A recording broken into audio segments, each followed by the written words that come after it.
look, now that the election's over,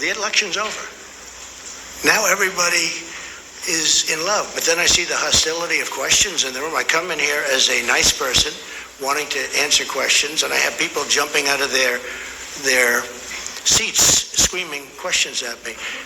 No, the election's over, and I am extraordinarily happy. I really am. And by the way, I tell you, if I wasn't, look at what happened in Florida. Look at what happened in Georgia.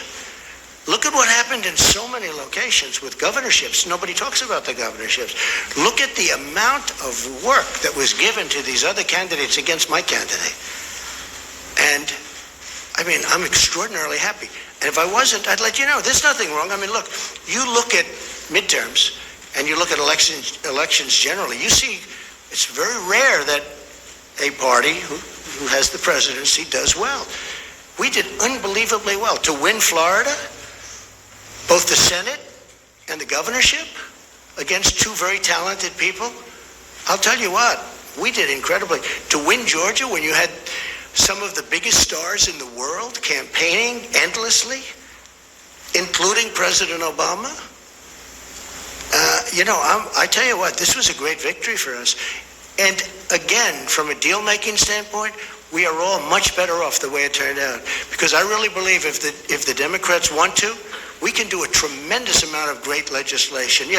So, point blank, Democrats go after your tax returns. Will you try to block that, or will you allow them to happen? Well, look, as I've told you, they're under audit. They have been for a long time. They're extremely complex. People wouldn't understand them.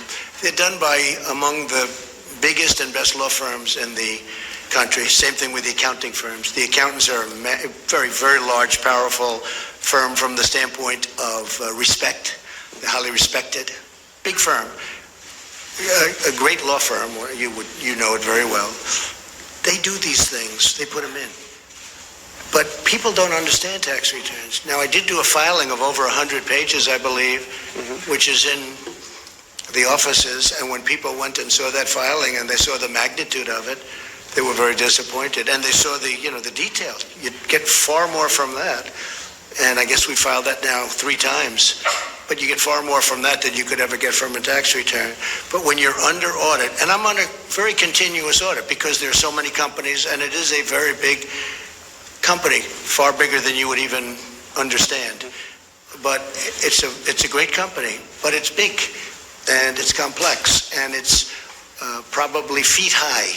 It's a very complex instrument, and I think that people wouldn't understand it. But if I were finished with the audit, I would have an open mind to it. I would say that, but I don't want to do it during the audit. And really, no lawyer, even from the other side, they say often, not always, but when you're under audit, you don't subject it to that. You get it done, and then you release it. So when that happens, if that happens, I would certainly have an open mind to it. So that means if the audit is still on, you will not turn over the tax returns, or you'll fight to block it? When it's under audit, no, nobody would. Nobody turns over a return when it's under audit, okay?